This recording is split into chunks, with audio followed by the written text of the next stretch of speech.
thing we prepare for is to follow what the Spirit says to the best of our ability. And this has taken a very different turn than what I originally thought, but it's also combining with other things God has shown a few other people in this body. And so I know and I believe that what I am about to share is not for someone else, but for you. So everybody just say, Jared's not talking to the person beside me. He's talking to me. And then say, wait. Keep repeating. Say, wait. Jared's not even talking. This is the Spirit of God. And he's just using Jared at this moment. I am like, when you get a glass of water, as Mimi just said, do you grab the jug out of the the refrigerator or whatever, right? And you open it up and you pour it out and you say, I am so thankful for this jug. The jug is amazing because it contains the water and it poured it into my cup. The jug is awesome. No. So treat me like the jug and stick me back in the fridge. But the thing that comes out, keep that in your cup.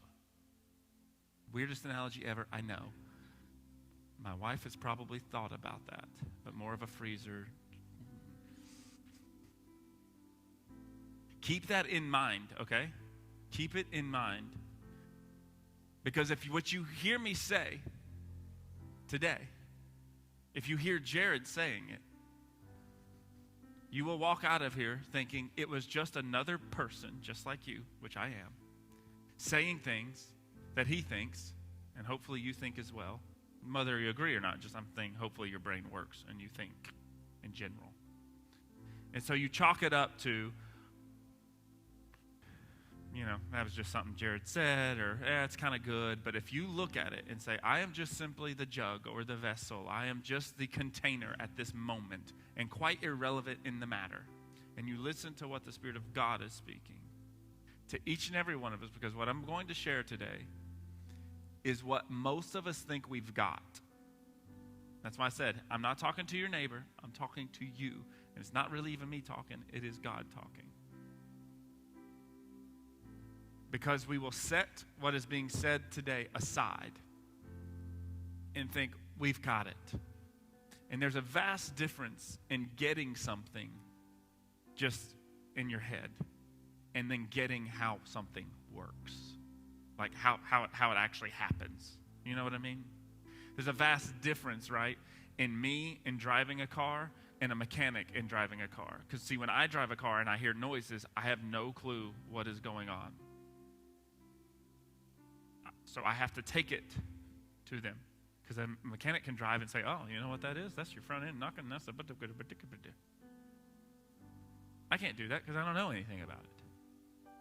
So if we do it, if we just think, I got it because I know how to drive a car, we will miss the point of what God is trying to point out to us. Because many of us will get this point, and we've used these phrases that I'm going to say and use, and we're like, I got this. Jared, you've been saying this. I've heard this before I even met you. I know this. And yeah, I get it. It doesn't... And that's what you do. You just start explaining away, and it's a bunch of nonsense. It's a bunch of tomfoolery. It's just a bunch of nonsense. And you walk out of here saying that you understand and get it, but yet everything, because you don't know how it works, it just is a great platitude, just something that amounts to nothing.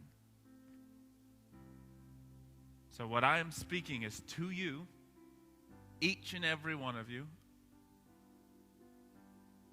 and it is the Spirit of God just simply speaking through me. If you need a voice modulator or something, I'm pretty sure we can rig one up.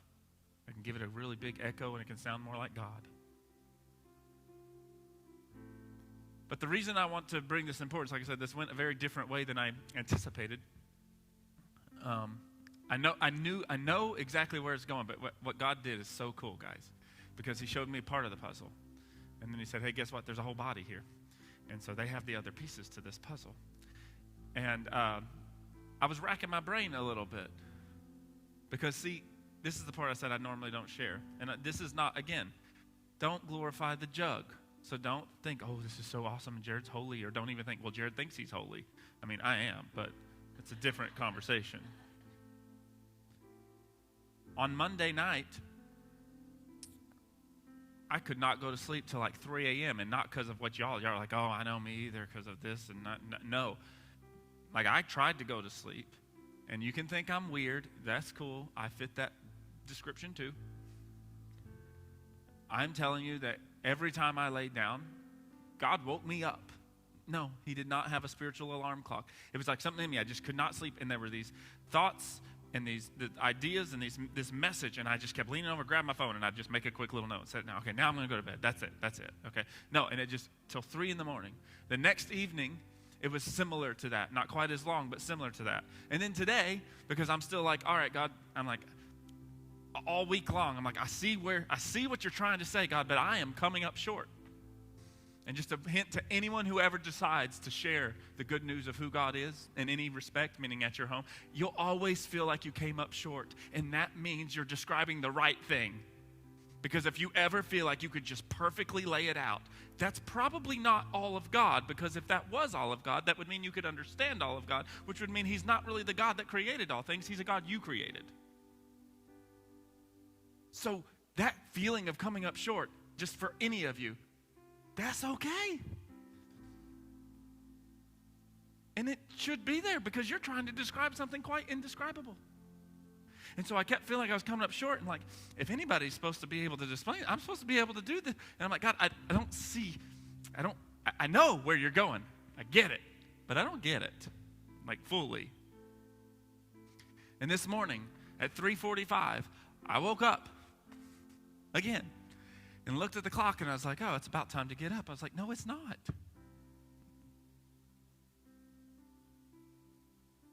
And so I came up here at 4 a.m,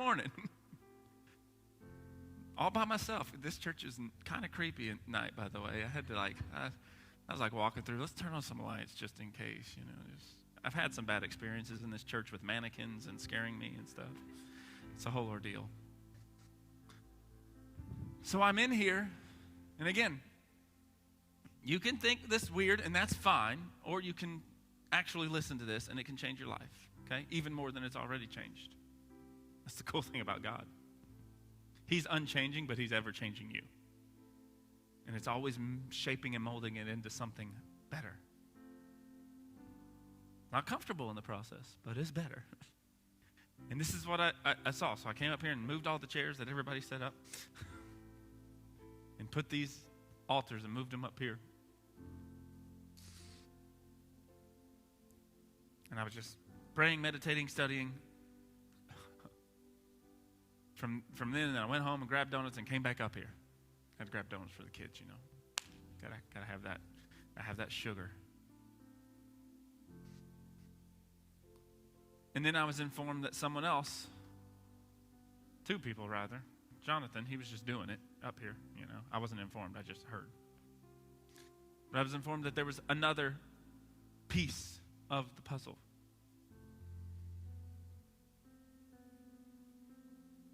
And so I want to do my very best to describe this to you and share this to you. And at first, you're going to think, why was Jared all worked up about that? That's pretty simple, and he's explained it multiple times. And in one respect, I have, but not quite in this perspective. And this is all centered around one core idea. And again, you all agreed. Spirit is reality. You're a spirit being. That's actually the primary stuff of who you are. That's the stuff that is the real stuff of life. And this natural body you're living in, you've all agreed with me. And that's why we're talking about detoxing, putting this right fuel in. So you're all on board with this, yes? Okay. But we inevitably ask this question that so misses the point, it's hilarious, but it seems so logical and good to us.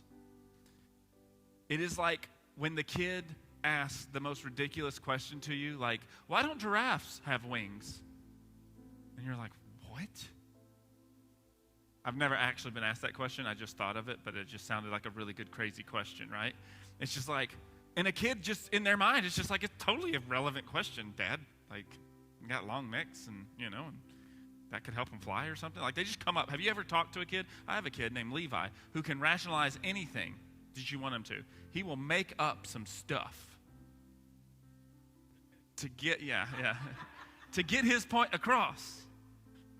And to a kid, right, doesn't it sound like the best question ever? They're like, ha, you've never thought of that. It's a good one. And you're like, it's so far off the point, I don't even know how to answer that. And that's kind of what this question that arises in our thought process when it comes to looking at the spirit reality, when it comes to looking at this idea of detoxing and putting spirit first and all this kind of stuff, and this idea of serving God, and when all of this, right, this concept of your spirituality, some of you would call it your religion or your belief system. This first question comes up, which is a giraffe with wings question. All right, but how long? Like, how much? Like, what's enough? What's the measure? What's the level? Like,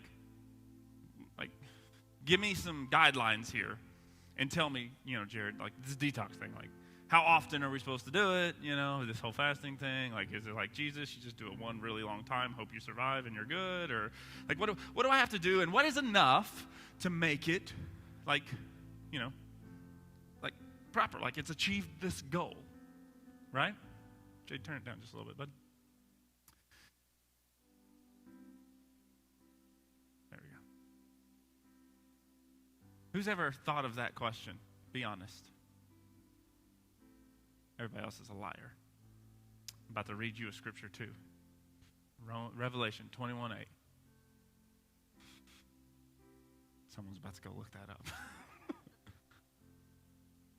We've all asked this question because we ask, well, what is required to do this? Because either I'm not sure I want to give it, or I don't know if the end result is worth it. So, like, you got to give me a measure, or give me some do's and don'ts or something, right?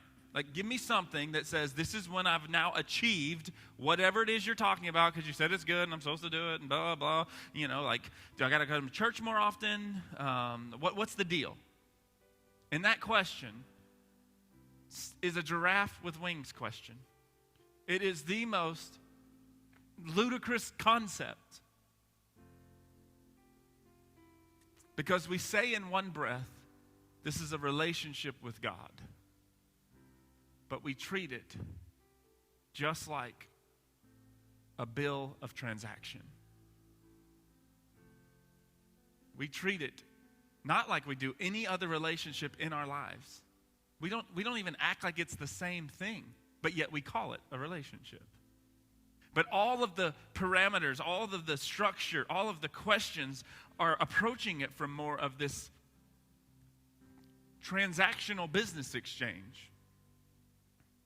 Of God has this really cool thing behind the counter. And I've got I've got 5 nickels, I've got $1, and I'm coming up short. Oh, and God gave me a $20 bill, and it's enough. It's called Jesus, and he gave me that. And then I've paid the piper. And then now, is that enough? Like, did we do enough to where when all this is over, I'm good? Like, does this sound like most of our thought process? Somebody will be like, no, that's not how I think. But it is how we think about it. Even if you don't think that's how you think about it, that's how we act about it. Because inevitably, we begin to ask the question, well, is it enough? How much? What do I, like, does that make me more or less valuable? Like, where do I fall? Now, another word for this could be called religion. And see, we use those two terms a lot, don't we? Who's ever heard? It's not a religion, it's a relationship. I say it all the time, yes? I hear you say it all the time. It's gotten very popular, and it's gotten very meaningless. Because what we mean is, it's not a religion, it's a relationship that's shaped just like a religion. I just call it a relationship because I don't want to put in more of whatever it's requiring of me, maybe. This would be the equivalent. Sígueme. You come here, please. I know, come here. I know. See, I didn't put her picture up. I'm worse this time. I'm going to be up here tonight, too, but not because of God. Just, I got kicked out. You got to step up here. You're just taking everybody's time. This would be the equivalent of we're standing here, and there's the screen, And before we say, hey, you got to give me your hands. I know it's been almost 16 years, jeez. And we stand like this, right? Is this how you stand? I don't remember either. And you stand like this and you say, wait, before we do this, like I know till death do us part, but like what's the real deal? Like, do you require me like every night to come home? It's like a thing. She's thinking, no, because you keep me up at night. And I'm like, no. Okay, so, but we can do this thing, right? But just like I have my time, you have your time. You're not helping my point at all, no. But that's exactly how we think about it. Yeah, God has his time Sunday morning. I got my time. We're separate. But it's a relationship. And we think, yeah. But like, that's what we do. It's like right before. Now, if we went and we agreed to that, all of you should think that is an absolute ludicrous marriage connection together supposed to be for the rest of your life, this idea of a commitment like this, to look at it and say, yeah, I'm going to give you everything, so long as it's not that, and that. And you're supposed to give me everything, right? Yeah, okay, cool, we're good. But do we have to talk all the time about it? No, okay, cool. And we go our separate ways. And then every once in a while, like a renewal of vows, we come back on a Sunday morning and we say, give me your hands. And we say, yes, I'm willing to do it. Yeah, I got you. Thank you, honey. I just needed the physical prettiness to make everybody pay attention.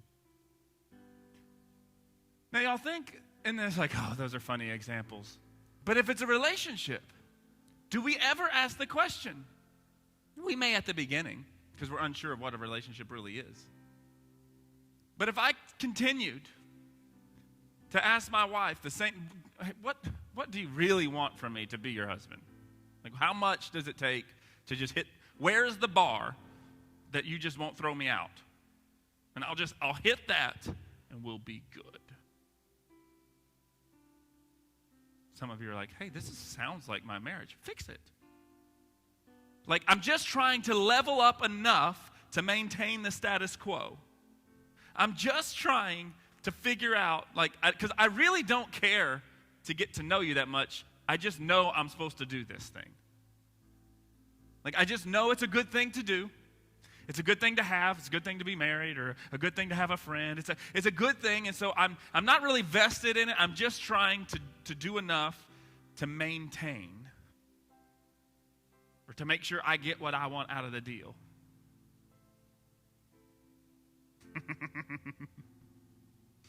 I'm going to use the example. And I can say it because y'all don't know any of them. So, I have cousins that have this type of relationship with my grandparents. And the relationship is totally, solely based off of, I keep the connection with you just in case I may need something. Y'all have those? Or know people who, yeah. You see, in modern day, we just call it networking. But it's the same thing. I just want to get connected with you to see, and I'm going to maintain a relationship with you for business purposes or this, just in case the time may come that you got something I need. It's not a relationship, is it? If you define that as a healthy, good relationship, that's a problem. You are broken. Don't worry, I know the solution. That is not healthy. We would look at it, we would think of that, and we always get mad. Oh, they're just a user. But yet what we want to call a relationship with God is structured in that way, because we ask the giraffe with wings question. But you would never think about a real relationship that way. Something authentic. You would never think of it that way. But yet here we do. But just in case you were wondering, even to that really dumb giraffe with wings question, we actually are given an answer to it. And I want to read it to you real quick. And then I want to show you something. This is in 1 John chapter 2, verse 3. And it says, how do we know we belong to him being God? How do we know? Like, how do I know? Who's ever been asked that? How do you know you're saved? Prove it. And inevitably, people tell you the dumbest line. Well, I have a lot of dumbest lines in modern Christianity, but this reaches the top 5. One of the dumbest lines in Christianity is, You can't prove it. You know that's so stupid? Who's ever been told you cannot prove this? Raise your hand, nice and high. That's a lie. Did you know that?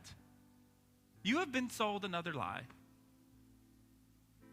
Because this just says, how do we know we belong to him? And watch, it gives you an answer. So that means there is an answer to that question. Now you can frame it up, how do you know you're saved? How do you know you're going to heaven? How do you know God? How do you know? You can frame it up in a lot of ways, but at the end of the day, we're trying to say, how do you know you belong to God? And like, how do you know you're in relationship with him? Provided we are actually defining it as a real relationship, right?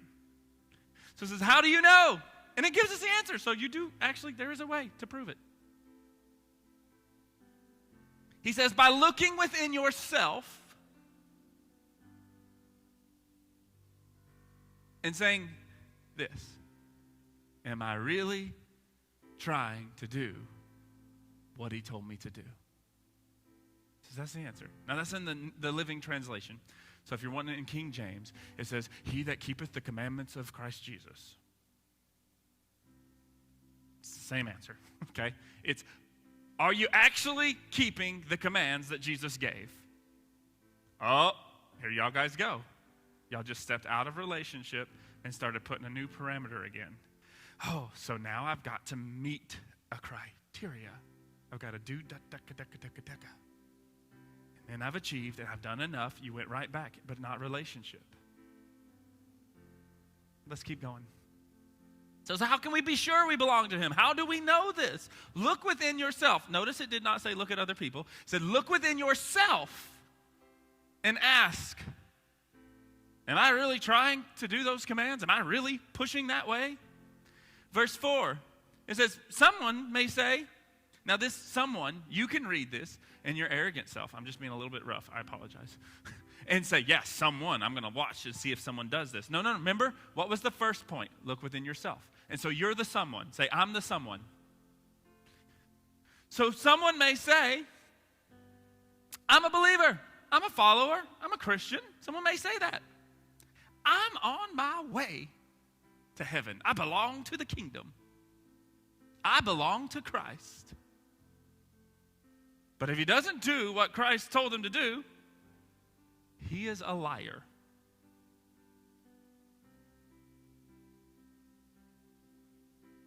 Now, the King James Version says he's a liar and the truth ain't in him. Wait. Oh, so if I don't get it all right, I don't belong to Jesus. I'm not going to be saved if I don't get it right. No, what'd you just do? You just went right back over here to religion. You went right back over here to a transaction. If I didn't give enough money, if I didn't do it, and I didn't do this transaction right, now I'm on the outside. If I didn't get it all right, now I'm on the outside. I come up short and thus can't get in. But notice this is an internal reflection first off. It is saying, how do I know that I belong to God? Now, I know we don't use these terms maybe so much, but like, I belong to somebody. I belong to Taryn. Like, I am untouchable. I know you may want to. No. I am completely off limits, physically, emotionally, and everything, because I belong to her. And vice versa. Now, I use the marriage analogy, and I realize that some of us have a broken idea of marriage. And I'm sorry, I wish I could spend hours upon hours trying to show you what God thinks of marriage. But it is the idea. He gave us marriage to understand the commitment level he has to us. And says, so I know I belong to Taryn. And it's saying it's this internal thing of asking yourself, am I really trying to even go this route? And if you say that you are all that, but you're not doing that, then you're just lying. Let's just keep going real quick. But those who do what Christ tells them to do will learn to love God more and more. That is the way you'll know. Anyone who says they belong to Christ, they live as Christ lives. Wait, that just threw a whole nother paradigm in here, guys. Whole nother thing in here. Because see, it just said all this stuff about you got to do what Christ told you to do. Doesn't this sound like religion at first? Who? Come on, raise your hand. This is Participation Sunday. It sounds like it. Y'all aren't participating. I'm not going to move on. Okay, here we go. Y'all think I'm kidding. I will dock you points in heaven. Your mansion just went down to a 2-bedroom. That's a joke. You won't be a physical body. You won't need a house. If I don't do what Christ told me to do, but then it shifts the whole idea here, and it says, does what Christ tell them to do, now they'll learn to love God more. Wait, what? I thought I was just trying to do some things to achieve something, but now you're like working in this idea of loving and knowing God, and like, how does that connect?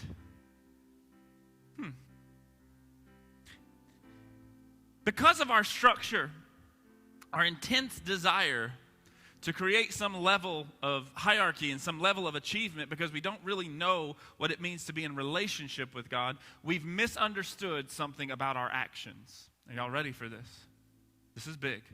If you get this, it can start to change your life. Your actions are not meant to be the goal of achievement. Your actions are simply like a gauge that just tells you where you're at. You have a car. There's a thing called a speedometer. I know when you're 16, you think that high number at the far right side is the goal. You're like, that's what it's telling me. That's how fast I have to go. But what is a speedometer? It's just a gauge. All it is doing is informing you of how fast you are traveling. That's all it does.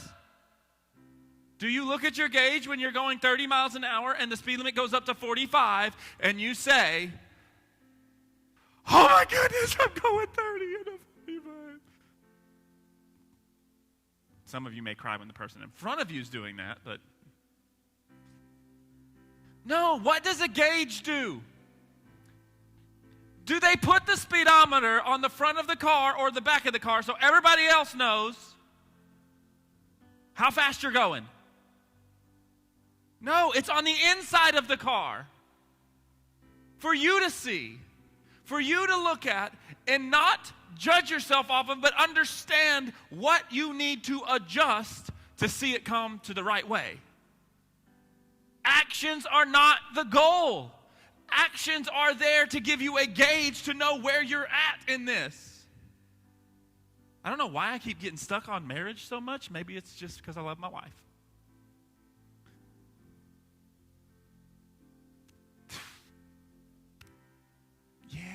We're going to do it, guys. I don't know, where's this coming from? Sorry, I'm having a conversation right now. Yes, Father, I'll tell them. No.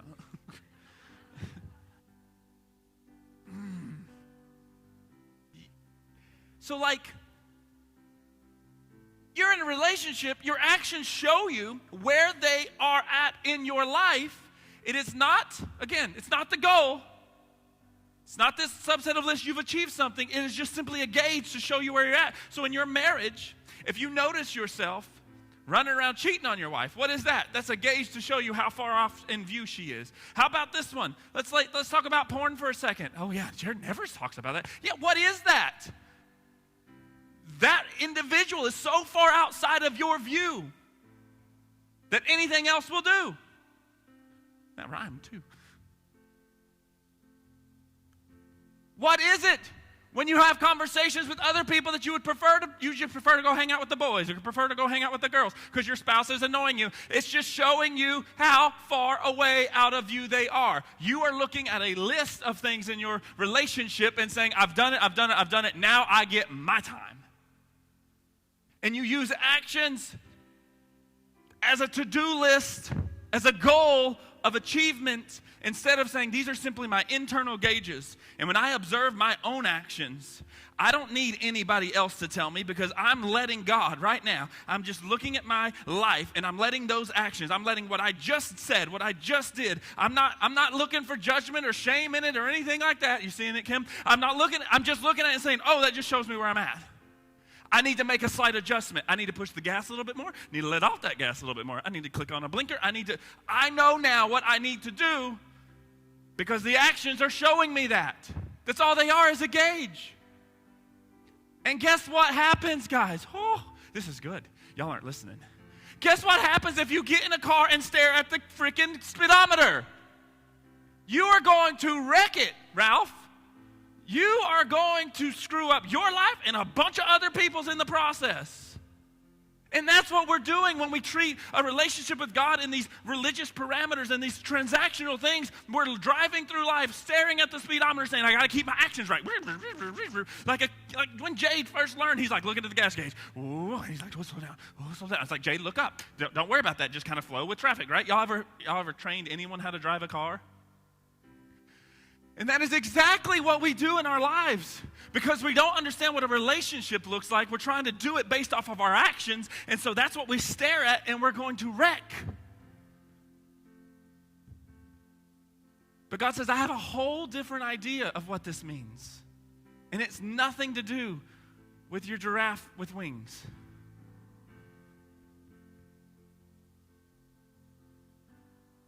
Now, here's where it gets really good, because you're like, but Jared, it still said do the commands. It still said get the gauges right. Yeah. So here's the $1 million question. And if you have $1 million, I'll answer it. I'm just kidding. What is the command of Jesus? Matthew 22 is one of the best locations for it. And Jesus has asked, all right, you think you got it all together? What's your commands? Which ones should we keep? By this point in Jewish history, there's like over 400 like different laws and commands. And Jesus says this. He says, hey, love God. It actually says love the Lord your God, and what that means is Lord meaning making him the ruler of. You're subservient to him, right? With all your heart, body, soul, spirit. Basically, everything. That spiritual side of you, that natural side of you, everything. Love God with all of that. And he says, and the second one's just like it. Then love your neighbor as you love yourself, because we all love us some self. Says, there you go. And he says, on that, everything else hinges. Everything else hinges. So the command of Jesus is not even a direct action, guys. He did not say, behave better. He didn't say, stop killing people. I mean, don't you think that would be a pretty good one? Like, don't kill somebody. It's pretty good. I mean, it's kind of top of the list. Pretty much every society agrees you can't just go around killing anybody that you want to kill. Why didn't Jesus say that? Because it's a no-brainer when you get to loving God. Why didn't Jesus say, don't cheat on your wife? That should have made it up there. Why didn't he say, don't abuse your kids? Why didn't he say, don't do? Why didn't he say, don't do? Because he said, it's not about what you're not supposed to do. It's about what you're supposed to do. Y'all hear that? It's not about the things you're not supposed to do. It's about the things you are supposed to do. And he says there's one thing that just all of that stuff just trickles from. It's loving God. And wait, it said that you'll learn to love God more when you begin to do this. When you begin to what? Use those as gauges and just simply say, all right, God, I'm seeing some death, chaos, destruction here. And I'm staring at my speedometer too much. Got my head down. Not looking up. Another scripture says, look to the hills where your help comes from. Look up. And so when we treat it like this religion, we stare at the gauges of life, trying to adjust actions constantly instead of just looking up to the path ahead, looking towards God and learning to what? Love God. Let's define love real quick. This was not in my notes, but this is necessary. Y'all good? If you're listening to this as if it's God saying it, not Jared saying it, okay? Jared's not this smart. If you're listening to this, like I said, you can be saying, yeah, I got it, Jared, it's a relationship. Or you can let these things start punching you square in the face and like, oh, that is exactly how I treat God. Oh, okay, I need to look at this like a real relationship, like, you know, like the thing I really desire from other people. Even if you don't have a marriage and you want a marriage, or you don't have a best friend and you want a best friend, if you don't have, right, you know what you want out of it. You know what the picture perfect relationship looks like. We all do. Even the movies try to portray it, and they suck at it, by the way. But we know what we want out of a relationship. It's like God's like, yeah, I put that desire in there so you can do it with me. So if you're listening to this, this can radically shift. But what is love? Baby, don't hurt me. Oh, no. What is love? Sorry, it's a jukebox up here. You think of love as intense affection and desire, basically. You think of love as, I like it, right? We always say, I love French fries.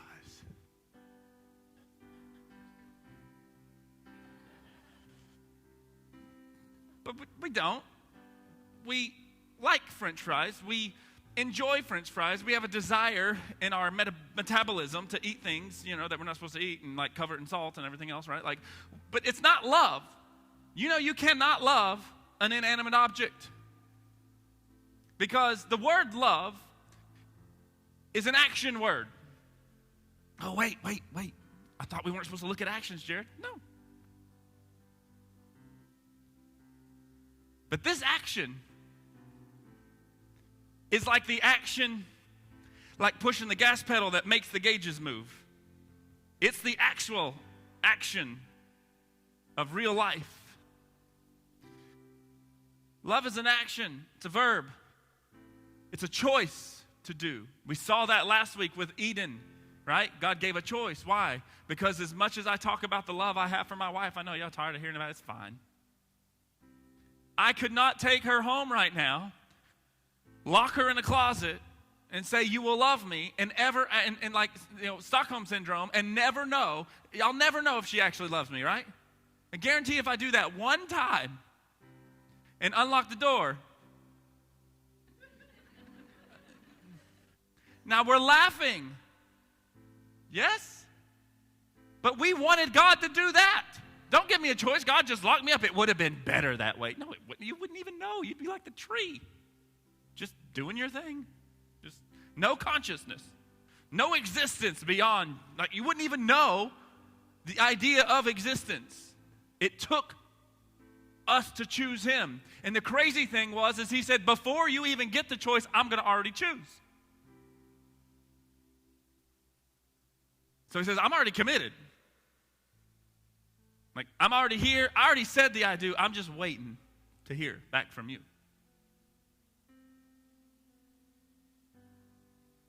So love is this choice. Specifically, this idea to obtain or to cause someone else's betterment.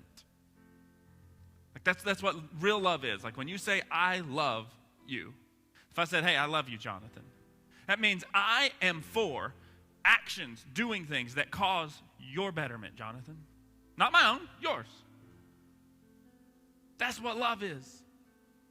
And it says that God is that. He is all of those actions. Every single bit of it. Like you couldn't even understand it without God. Like that's what he is. The creator of all things decided to put all of that towards you. All of his creative potential and everything, he decided to commit it to you. That's crazy. But when we look at his religion and our relationship, we don't even understand what that means. And so it says the first command is to love God with everything you have. Yes, guess what? Affection and desire couples with that as you do it. Anyone who's been in a relationship any length of time knows that at the beginning you think you understand what love is. And as you keep going and keep going, you keep making the decision, you actually learn what love really is. When it's the roughest times is when real love kicks in.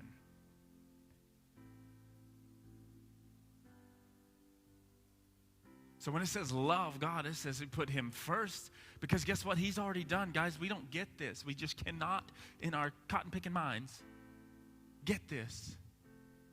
Put God first. Well, why?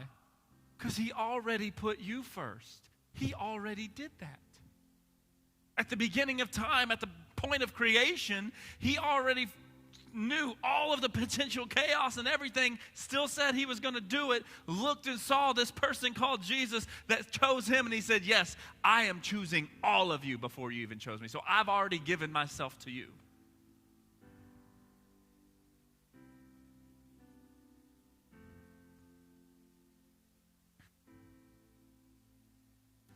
It says this is Jesus' commands, those two things.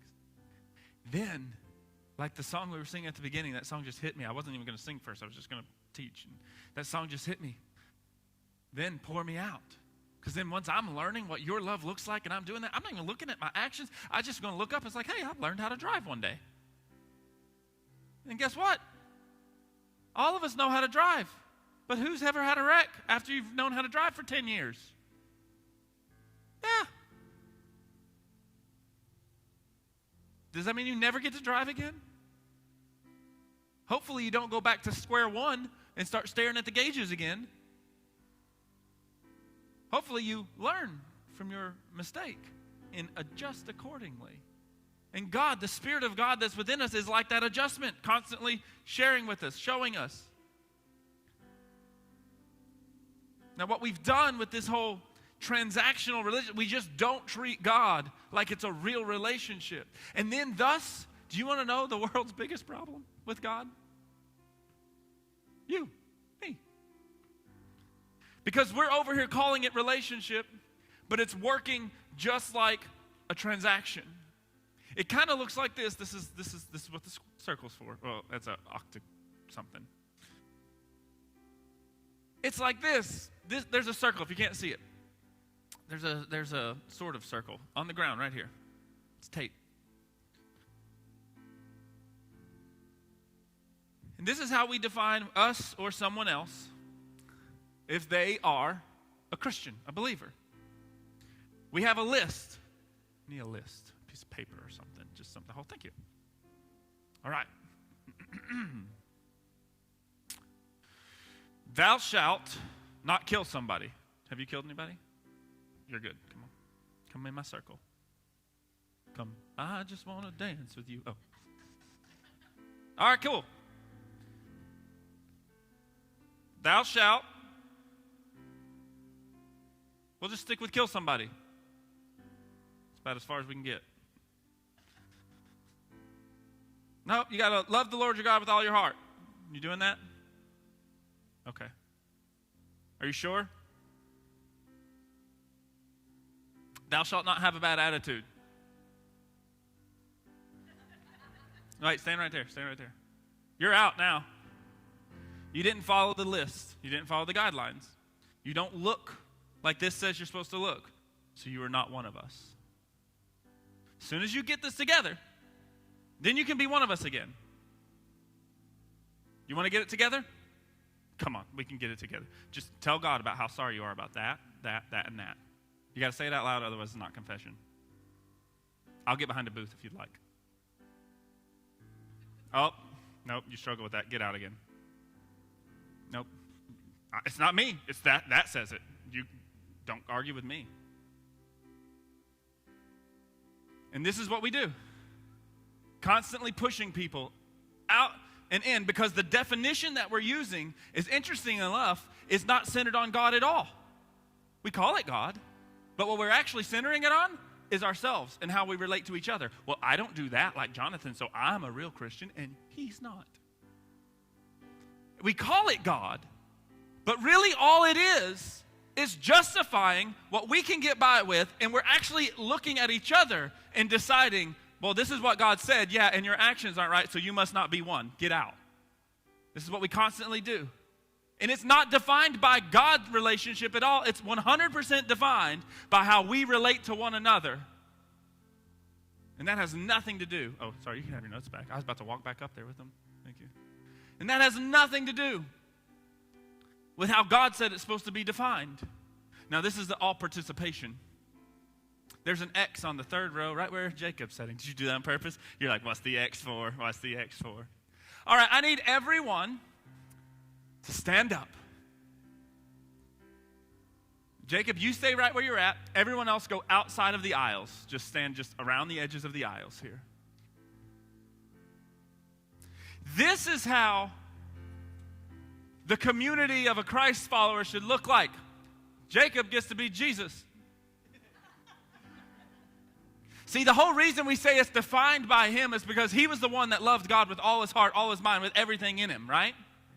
And so that's why we say that's, what do we call it? We're a Jesus-centered community. We are a Christ-centered community. We're supposed to be in Christ, right? Who's ever heard these terms and ideas? But does what we just described like this, no, y'all can stand in a circle, it's fine. I'm on the outside because I didn't measure up. We don't relate the same way, and we don't have the same things, and we're raising things that are not all that important to be the most important thing, and now you're no longer a Christian because I heard one guy say that you cannot have a beard and be a Christian. I literally heard that this week. Yeah, you're not holy, Tony. Dustin, man, he is just on the highway to hell. Mickey's halfway because his hair's bald, so we're good. I heard that you can't, what in the world? That's how we relate to each other, and I don't like this, and this is not this. But how God says his community works is only based off of one thing, a movement towards or away from. That's it. A movement towards or away from. And so that can look like this. Annalise, come here. Annalise is born in the church. Been to church more times than you can count. She's probably wondered why we don't just have a bed or a third story here. And man, she is just like born right in it. And I need you to point though, so step one and point. Okay? That's, or point like this, like you're an arrow. Yeah. And then we got, let's pick on Noah. We got Noah. You stand right over here, Noah. We got Noah way over here. And point off that way. And then I need James. Go close to your son, just about 3 chairs in. But also point away. Yeah, like this away. All right, Kyle, you point towards Jacob. This is messy. How do we know? If it's defined by the relation of moving towards, she looks closer. So she must be more holy. She's got it more together. And he looks kind of close, but yet he's moving away. Yet Kyle's over here pretty far away, but he's moving towards. How do we define this? Because he's all messed up. Just kidding, Kyle. He is all over the place. He does not look like a Christian. I mean, he's still, sorry, y'all got to get a workout for a minute. Can you believe he is still doing that and acting that way and saying that and blah, blah? No, he is not one of us yet. She is. She's close. She's born in the church. Now, Ann, point the other way.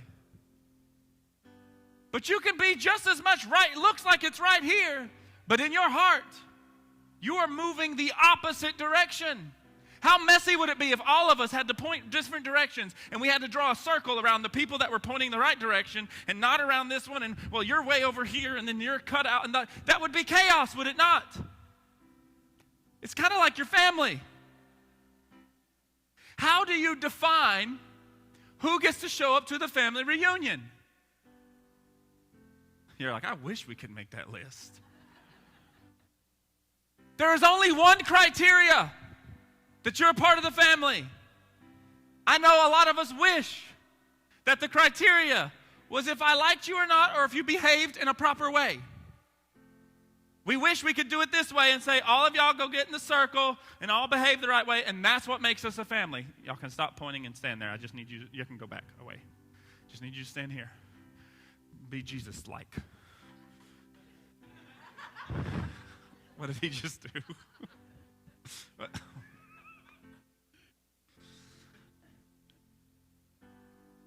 We wish we could define it that way and say, well, that's what makes us a family. But the definition's not that, is it?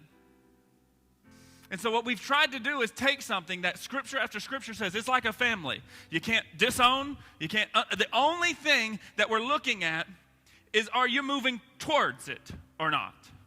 So you could be really far off the path. You just now figured out who God even is, and you're pointing towards it, and it looks to man as if you're so far from God because you got a long way to go. But the definition is based, am I moving towards to know God, or am I looking away? Because you can start here. It's kind of like this. I love using music as an example. Okay, y'all follow me? Pay attention. Who has ever learned an instrument? Who is avidly playing an instrument? Who would call yourself a guitarist? Like, how do we measure what's a guitarist? Do you get paid to play? Is that the defining factor of it? No. Well, I played a lot when I was in my 20s in a band, like everybody was, but I hadn't played in 20 years. And so, which direction are you headed? Doesn't matter that you used to play. You're headed. We could call this a hardened heart, right? You're headed in the wrong direction. You're looking away. It's solely defined by I like to play guitar. I like to, and yeah, I'm moving towards it. I'm investing into it. And so the definition of a Christ community is not one of a list that you must fit into. It is simply one that only between you and God know if you're moving towards it. And we just happen to be able to look within ourselves and say, am I moving towards that or not?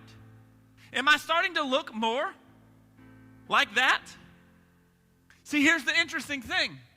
We'll use James since he's still standing here. The gap that seems to be there, no matter how far away you are or close you are, like Ann standing right there or Noah standing way over there, this is what the scriptures slightly before this, the ones we read, the one slightly before it says, Christ is our intercessor, and it says that he's an advocate for us. And what it literally means is that gap that once was is now, y'all come together like you love each other, and I almost knocked them both over, didn't I? Sorry. And he says he's an advocate, and he pushes it back together. So if you can imagine, it's like, here's the Spirit of God. Now you get to be the Spirit of God. Okay? You have now ascended, sir. And it says that Christ, the anointing, the thing that Jesus did was showed us the whole way there, like all the way there. And it says that he bridged the gap. Thank you. Y'all can all take your seats now. That was just to keep you awake. Do you see that? It says that Christ was the intercessor and that he is the advocate, so he makes up the difference. Meaning that the subset of actions you're trying to attain by is not even the measurable. It's just, are you moving towards it or not? And he says, as soon as you turn and move towards it, he comes in and goes, shoo. He says, that's how my community is defined. That's how I can take a dude like David, who is messed up from the floor up, and make him king over all of Israel. That's how I can take a dude like Elijah, who's basically doing cool things for God, and then all of a sudden is like depressed and like, God, just kill me right now because I'm the only one that loves you. Everybody else is such a sinner and horrible. And then God ends up using him again. That's how he can take guys like Paul, who was literally killing. That's how he can take those people, because all it took was a moment of stop staring at the gauges and say, I just want to move towards to know you. And as soon as you move that towards, he goes, Shoo.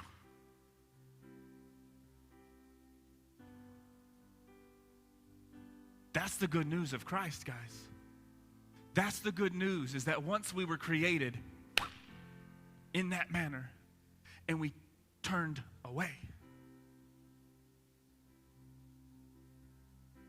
And there was one that said, I'm not going to turn away. He said, do it like this. This is the answer. Devote everything. Everything. Just turn towards, and as soon as you turn towards.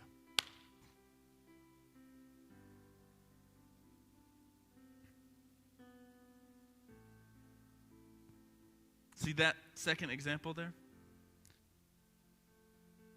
That's a community all focused and looking not at each other. There's a unity in that because everybody is thinking and looking the same thing.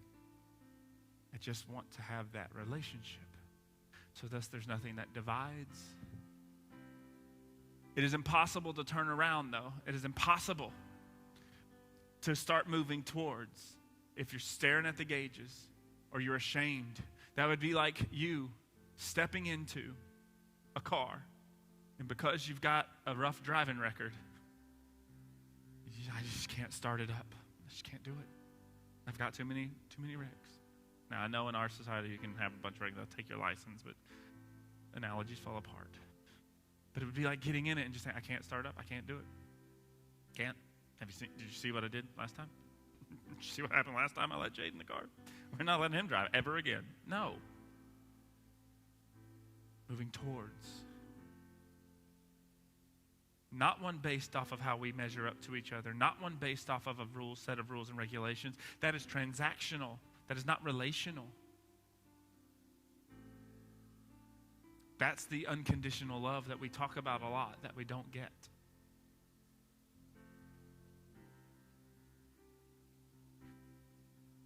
So there's one thing that's going to happen. Well, two things, sorry.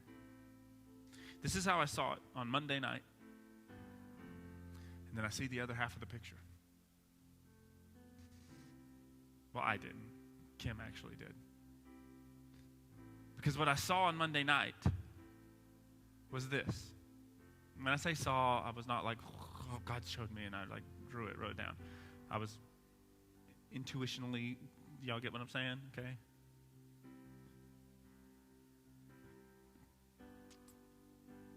And I saw a act of worship, of moving towards. And the act was, in my head, it was, everybody just kind of from where you are, if that's, you say, yes, I either want to move towards or I am moving towards, and this is going to be a physical act of moving towards it. And that's what we set these other chairs here for more altar space. And it's literally, it's not because, well, I can pray for my seat. Yeah, fast your pride for a minute, okay? Detox your pride for just a second.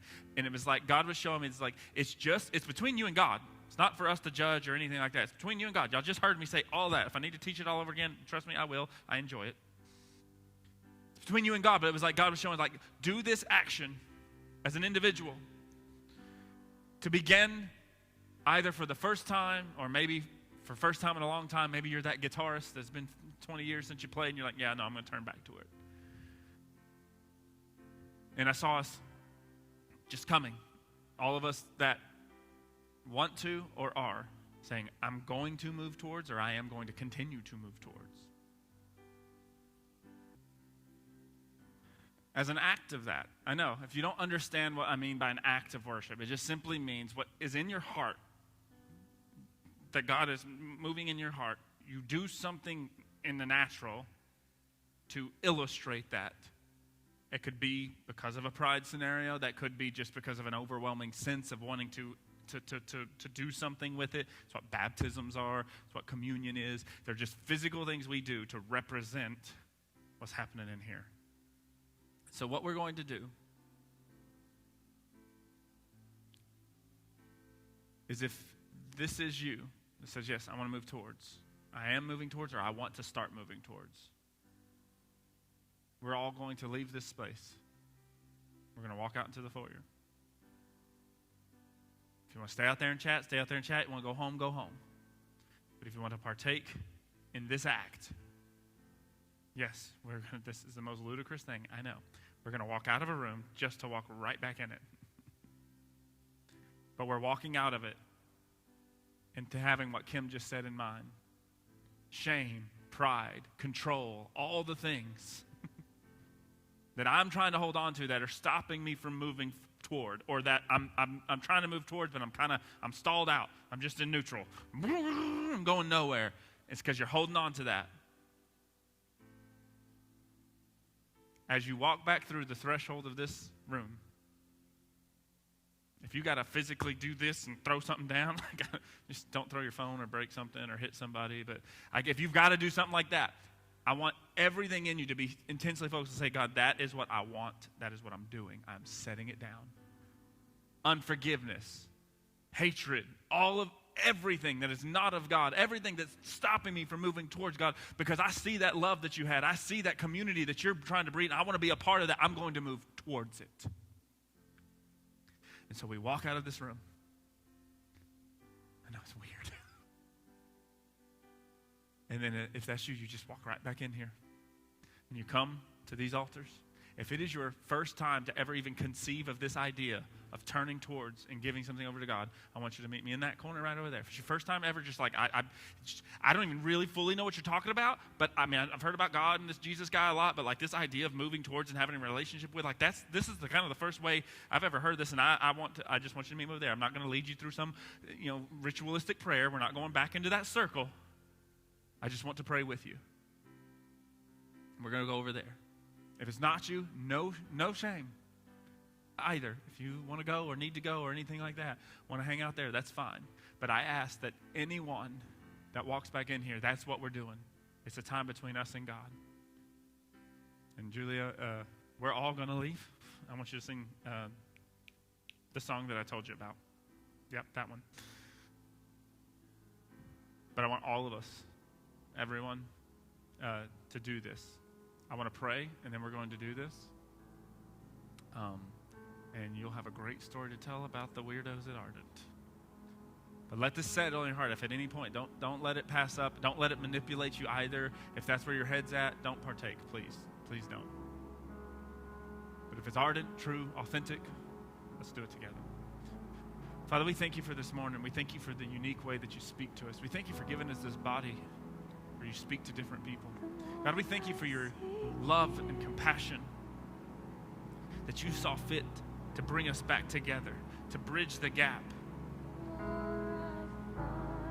that you saw fit to accept us all even when we didn't accept.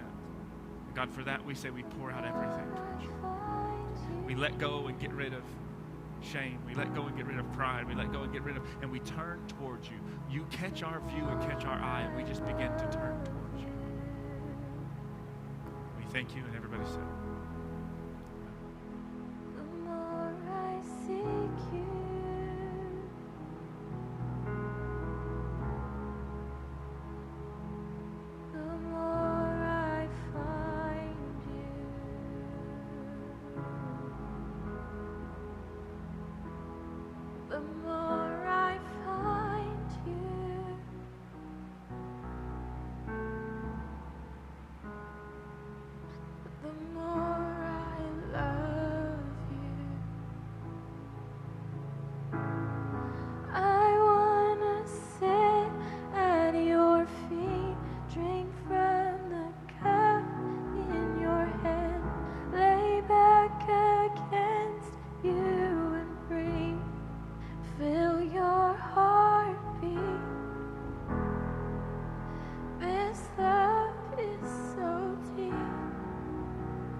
So move, 'cause all we want is you.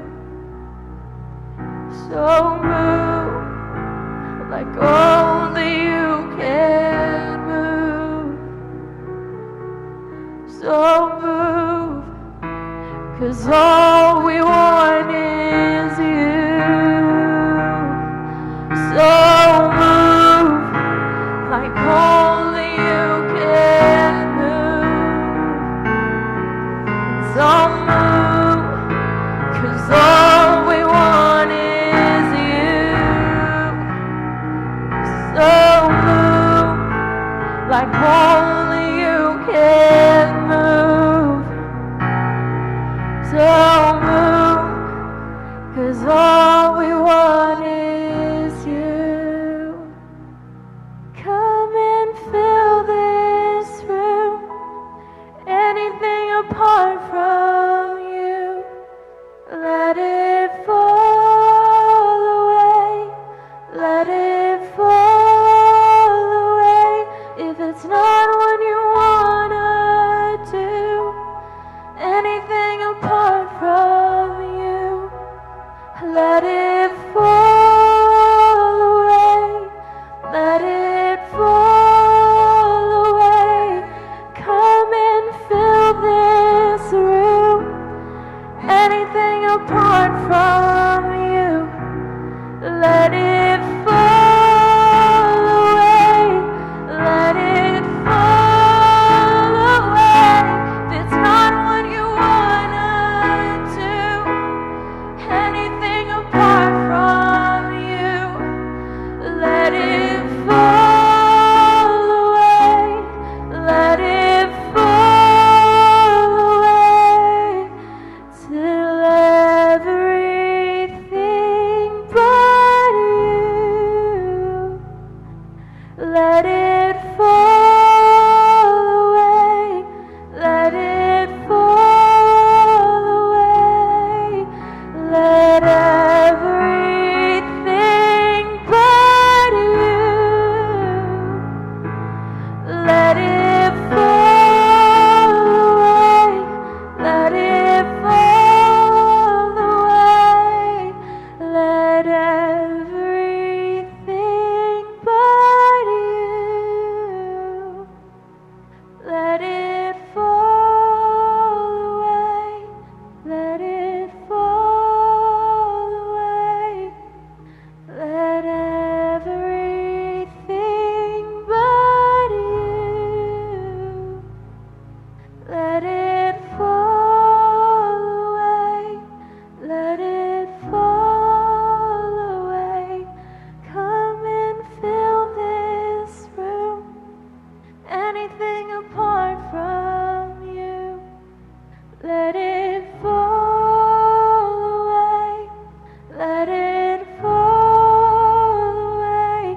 If it's not what you wanna do, anything apart from you, let it fall away.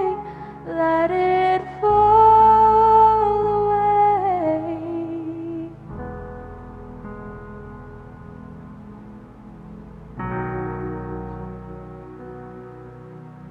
Let everything that's not from you, let it fall